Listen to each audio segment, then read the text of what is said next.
Hello everyone, as we are in the sequence of learning Python basics, so there are few more basics were left. So in that the major keywords are which we will generally use, that is break, continue and pass. These three keywords we are going to discuss today. So generally in earlier video we have discussed about loops, right? So loops generally what it will do, it will continuously execute until the condition matches or until the list or whatever it is or sequences ends. But if you wanted to interrupt the flow, or if any error occurs, if you wanted to skip that and continue, or else if you wanted to stop in middle of the flow, in that cases we will use these kind of three keywords: break, continue and pass. Generally, see here, break means break statement is used to terminate the loop entirely. So if you wanted to terminate a loop entirely, then you will go for a break. Okay, when a break is encountered inside a loop, the loop is immediately exited and the program control resumes at the statement immediately following the loop. Means the remaining portion it will execute. For this, syntax is for item in sequence. Sequence means our list. In earlier video we have shown, right, that one. And if condition, here we will give condition. If the condition is true, then it will get the flow has to break it up. Okay, so even the same for while condition as well. Okay, if you wanted to check any condition, then if the condition satisfies, then you have to stop the break that particular loop. Then in that case we will use like this. Okay, and the continue. This continue means the continue statement is used to skip the rest of current iteration. So the remaining iteration, the current iteration, whatever it is happening in the loop, that if you wanted to skip, then and move it to the next iteration. So the current flow, whatever is there, that you have to skip it and move it to the next iteration. In that case, we will use a continue. Okay, the remaining code inside the loop for current iteration is skipped and the loop proceeds to the next iteration. Okay, so in that cases we will use continue statement. Okay, so see, for example, this is the for loop, and if the condition is true, then continue. Okay, so which means that you see here the current iteration of the loop and move to the this one is you have to skip, and then the next iteration it has to continue. Got it? So I will tell you the examples also. I'll show you so that you will get a clear idea. And the pass. The next one is pass statement. Pass statements generally when we use, if we have it is a kind of null operation. Okay, nothing has to happen means then you will go for a pass. Okay, nothing happens when it executes. It used as a placeholder when a statement is syntactically required, but you don't want any code to execute. See, now we haven't decided any code, any business logic for one class, but we need a class in that particular place. At that kind of scenarios, we will use a pass. It's often used when you are defining a new function, class, loop or body, but haven't written any implementation.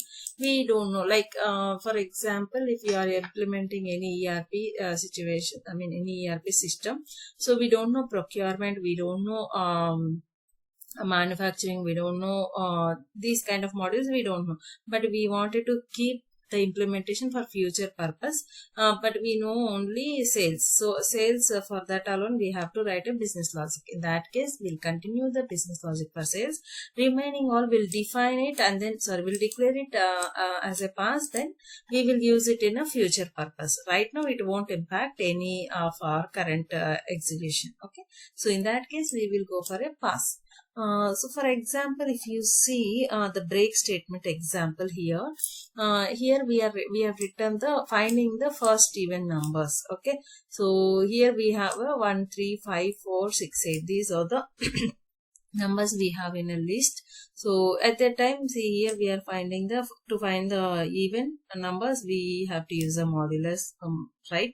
So at that time, if you see here, found the first even. Once if you found the first even number, then break, exit the loop as soon as even number is found. Then current number is odd. Okay, you have to print that the first even number. Okay, I will show you the output also, so that you will get a clear understanding on how this break will work out. Okay, so here I'll show you, it is one. Okay, if you see here, finding the first even number. Okay, the current number is odd. Okay, the current number is odd, the current number is 5. Found the first even number, that is 4. So whenever you find the first even number, it will just break that, it won't print that particular value. Okay, so it will print only the odd number. Okay, it won't print this unless this condition is satisfied, then only it will print this. Got it? So that is the main example for break statement. And even for continue also, if you see, printing only odd numbers from 0 to 9, skipping even numbers. If you wanted to print skipping even numbers, then this way we have to. I'll show you the example for continue, right? Yeah, see here, examples of continue. Printing only odd numbers from 0 to 9. We'll write a for loop I in range of 10, then modulus we are going to, then skipping even numbers. If you want to see here, we are skipping the even numbers, then continue odd. Okay, if you observe here, we are skipping even numbers and then but we are printing it, which means we are continuing the print statement. Got it?